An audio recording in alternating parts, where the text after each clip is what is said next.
Bapak, Ibu, serta saudara yang terkasih dalam Tuhan Yesus Kristus, pada saat ini saya ingin mengajak kita semua untuk merenungkan tentang pergumulan hidup, bahwa sesungguhnya pergumulan hidup adalah ujian iman. Kalau kita membaca dan merenungkan tentang kisah Ayub di dalam Perjanjian Lama, kita semua tahu bahwa Ayub adalah seorang yang sangat diberkati Tuhan.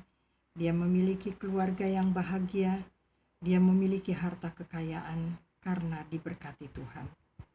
Tetapi Bapak Ibu Saudara sekalian, inilah Allah senantiasa ingin menguji iman percaya kita melalui apa yang dialami Ayub. Ketika satu saat iblis berkata kepada Allah bahwa kalau Allah mengambil segala sesuatu dari Ayub, maka Ayub tentunya akan mengutuk Allah. Tetapi Allah tahu siapa Ayub. Allah tahu dia memiliki iman percaya yang kuat. Karena itu Allah berkata, engkau boleh menggoda dia atau mengganggu dia, tapi jangan ambil nyawanya. Dan akhirnya dalam sekejap hidup Ayub berubah. Keluarganya habis, anak-anaknya habis, bahkan harta kekayaannya, karena dia adalah orang yang terkaya saat itu. Dan ketika dia mengalami semuanya itu tidak dimiliki kembali oleh dia, bahkan dia mengalami sakit penyakit yang luar biasa. Kalau kita membaca kisahnya, sampai dia mengalami suatu penyakit kulit yang mana dia harus menggaruk kulitnya itu dengan pecahan-pecahan beling mungkin untuk menahan rasa sakitnya, dan mungkin penyakit yang dideritanya sudah banyak mengalami komplikasi. Tetapi kita lihat iman Ayub, dia tidak pernah tergoyahkan untuk memiliki iman percaya kepada Tuhan. Sekalipun istrinya berkata, berhentilah kau percaya kepada Allah, karena kutuklah Allah, maka engkau akan selesai dengan pergumulan. Bahkan teman-temannya pun senantiasa menasihati Ayub yang berbeda dengan iman daripada Ayub. Nah, kalau kita membaca sekejap di dalam Ayub pasal 10 ayat 13 sampai 16, disinilah iman Ayub. Kita baca Ayub 10 ayat 13 sampai 16. Tetapi inilah yang kau sembunyikan di dalam hatimu. Aku tahu bahwa inilah maksudmu. Kalau aku berbuat dosa, maka engkau akan mengawasi aku, dan engkau tidak akan membebaskan aku daripada kesalahanku. Kalau aku bersalah, celakalah aku. Dan kalau aku benar, aku takkan berani mengangkat kepalaku, karena kenyang dengan penghinaan dan karena melihat sengsaraku.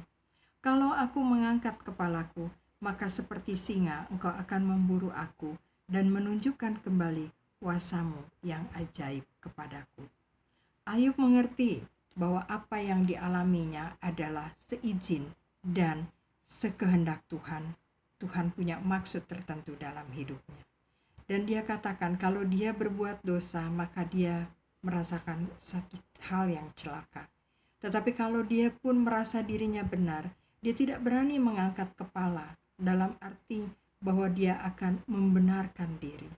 Karena bagi dia semuanya ini adalah di dalam kuasa Allah, di mana kuasa Allah akan dinyatakan di dalam hidupnya. Nah, pelajaran apakah yang dapat kita peroleh? Ternyata bahwa orang yang benar maupun yang tidak benar hidupnya dalam Tuhan, semua akan mengalami ujian. Karena apa? Allah sayang kepada kita. Allah ingin membuktikan sampai di mana cinta kasih kita, iman percaya kita yang kuat kepada Tuhan. Nah, kita boleh belajar dari Ayub, sekalipun dia mengalami penderitaan yang berat, tetapi dia tetap memiliki kepercayaan dan iman yang kuat kepada Allah. Memang terkadang kita melihat dalam dunia ini, ada orang yang hidupnya benar harus mengalami pergumulan dan penderitaan. Sementara ada orang yang tidak benar hidupnya, mereka boleh oke-oke saja baik dalam kehidupan ini. Tetapi kita perlu ingat, kehidupan di dalam dunia ini, hal-hal yang mengenakan dalam dunia ini adalah hanya sementara. Karena Allah ingin menguji kita. Nah, disinilah kita boleh belajar bahwa baik kita merasa benar, itu tidak sama dengan benar di hadapan Allah. baik hidup kita benar atau tidak benar. Ingatlah, tetaplah kita kuat di dalam Tuhan. Karena kalau kita masih diberikan kesempatan hidup saat ini, Tuhan ingin menguji sampai di mana iman percaya kita. Kita boleh belajar dari Ayub ketika dia mengalami pergumulan yang luar biasa, ketika dia mengalami sakit penyakit yang luar biasa. Nah, pada saat ini, apabila kita tengah mengalami pergumulan apapun, penyakit ataupun pergumulan apapun, percayalah, Tuhan tahu semuanya ini. Tuhan punya maksud, Tuhan punya rencana yang terbaik untuk kita. Asalkan kita tetap bersandar kepada Tuhan. Lihatlah hidup Ayub yang pada akhirnya ketika dia melewati pergumulan ini, dia bisa menang. Dan Allah memberikan berkat yang lebih daripada sebelum dia mengalami pergumulan. Dan kiranya semua pengalaman hidup Ayub boleh kita jadikan pegangan. Tetap kita belajar untuk percaya kepada Tuhan dalam ujian iman melalui pergumulan hidup yang harus kita alami. Tuhan Yesus memberkati.